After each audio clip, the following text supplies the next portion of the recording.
Iya, terima kasih Anda masih di Mata Najwa. Yang jelas cara mekanisme yang diambil oleh Jokowi JK menyeleksi kabinetnya salah satunya dengan mengirimkan nama-nama itu ke PPATK dan juga ke KPK. Ada yang menilai, tadi Tantowi Yahya dari Golkar menilai ini tidak mau menggunakan tangannya sendiri untuk menyingkirkan berbagai figur yang terlanjur dekat dan santer diisukan jadi menteri. Mbak Eva? Pak Jokowi tidak berani bilang, jadi minta KPK yang bilang? Bukan, dia memasang kriteria bersih integritas itu sejak awal sebelum ada nama-nama. Jadi itu konsistensi metode dia untuk memastikan bahwa misi dia untuk membangun pemerintahan yang bersih itu dilengkapi dengan metode yang sesuai. Jadi anonymous lah gitu ya. Jadi tidak ada target terhadap orang tertentu, itu konsekuensi dari metode saya pikir. Jadi pembacaan tadi salah atau ada benarnya? Ini kan yang bicara pastinya PDI Perjuangan. Sebetulnya kalau saya melihat Mas Tantowi jarang-jarang memuji Pak Jokowi. Saya melihat itu sebagai pujian. Dan baru pertama kali dalam 6 bulan terakhir saya setuju dengan Fadlizon kalau tadi berkaitan Pak Abraham Samad gitu ya. Tapi ketika berkaitan dengan katakanlah memang menggunakan tangan KPK dengan PPATK, itu sah-sah saja. Seorang pemimpin memang harus membangun sebuah sistem, bukan like or dislike secara pribadi berdasarkan chemistry atau menganggap orang ini sepertinya korup, orang ini sepertinya bersih atau tidak. Dia gunakan sistem yang memang ada, punya otoritas untuk menolak orang-orang tersebut. Saya setuju diistilahkan metode, saya malah menggunakan istilah sistem. Artinya Pak Jokowi kompromistis, tetapi bagaimana aspek kualitatif dalam kompromi itu tidak kemudian dihilangkan. Ada orang-orang luar, ada sistem yang kemudian digunakan tanpa kemudian membuat suasana jadi konfliktual. Dan ini menurut saya pilihan yang sangat cerdas. Tapi jangan-jangan sudah ada konflik tuh di internal beberapa partai. Iya, itu yang saya tadi katakan yang politik nggak ada konflik. Yang sudah dibenarkan oleh Mbak Eva, memang sudah ada konflik. Itu orang-orang partai sebenarnya tadi. Dan hasil KPK ini menimbulkan konflik di PDI Perjuangan, Mbak Eva? Ya pastilah, bukan akan perencanaan tidak sesuai dengan pelaksanaan, ya pasti konflik gitu. Ya, cuman kemudian bagaimana secara cerdas mengelola, itulah pemimpin. Apakah ini artinya berarti nama-nama merah itu nama-nama yang diajukan PDI? Ada juga kayaknya. Ada juga. Oke, mau bicara jujur Mbak Eva. Mas Yudi, Anda melihatnya bagaimana? Yang disampaikan Mas Tantowi tadi menurut saya bukan pujian ya. Itu lebih kepada praduga ya. Praduga yang tidak begitu positif. Kalau saya memahami Pak Jokowi itu beliau tidak memiliki niat yang buruk menggunakan tangan orang lain untuk tidak.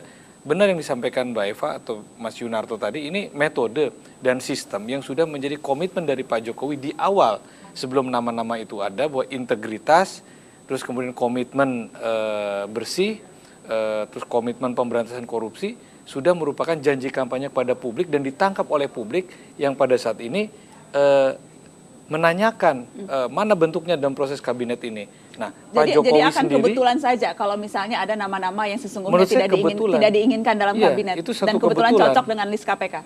Kebetulan saja karena Pak Jokowi kan menginginkan pemerintahan ini bersih sebagaimana kehendak rakyat. Nah, Pak Jokowi juga memiliki keterbatasan informasi. Nah, ada lembaga KPK dan PPATK yang memiliki kompetensi untuk memotret ya, integritas seseorang dari sisi keuangannya, maka itu membantu Pak Jokowi untuk menjawab keinginan publik akan sebuah pemerintahan yang bersih yang dicerminkan oleh kabinet-kabinetnya. Tapi harus dikomentari sedikit karena artinya saya agak berbeda dalam konteks memahami pandangan Pak Abraham Samad. Kita sepakat semua bahwa ini sistem yang terbaik ketika bicara credibility sebagai variabel yang harus diperhitungkan Jokowi menyusun kabinet. Berhenti sampai level memberikan rekomendasi itu menurut saya sebuah terobosan baru. Tetapi kalau saya pribadi mengomentari pernyataan Pak Samad, ini offside secara institusional, tidak bisa proses hukum kemudian dia dahului dengan mengatakan 2-3 bulan misalnya.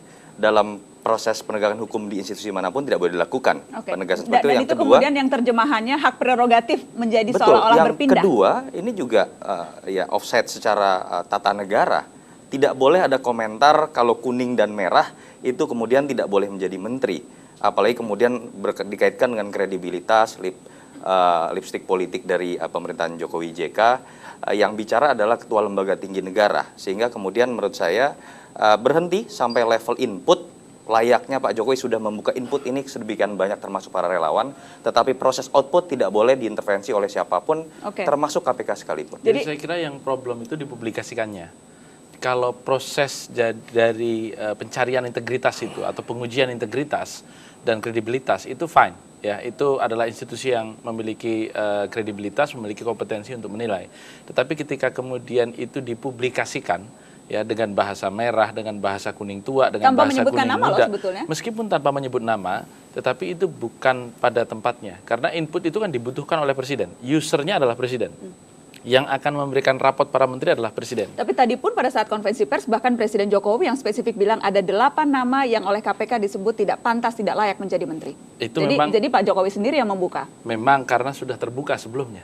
Ya, jadi sebenarnya bukan Pak Jokowi yang membuka, tetapi informasi itu sudah beredar sedemikian rupa sehingga kemudian Pak Jokowi merasa perlu untuk menyampaikan alasan mengapa kemudian ada penundaan. Dan itu saya kira hal yang wajar manakala beliau juga sudah menyampaikan keinginan untuk mengumumkan pada hari pertama setelah pelantikan begitu.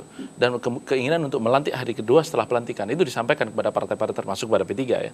Tetapi ketika kemudian kita ketahui persis bahwa itu tidak terlaksana, harus ada excuse dong kepada publik karena beliau adalah pemimpin tertinggi kita. Nah, ketika kemudian informasi itu didasari atas rumors, tentu akan menjadi pertanyaan tentang tarik-menarik itu. Tapi ketika didasarkan atas informasi yang valid dari lembaga yang memang kredibel untuk itu, maka kemudian publik akan mengerti. Nah, salahnya adalah dari pertama kenapa itu kemudian terbuka. Ketika itu disodorkan kepada presiden dan presiden menggunakan ini, dia cukup mengatakan kepada partai-partai politik atau kepada profesional yang telah terseleksi, nama Anda tidak masuk karena begini. Selesai. Begitu. Itu saya kira P3 sendiri tidak pernah mendapat informasi soal nama-nama itu?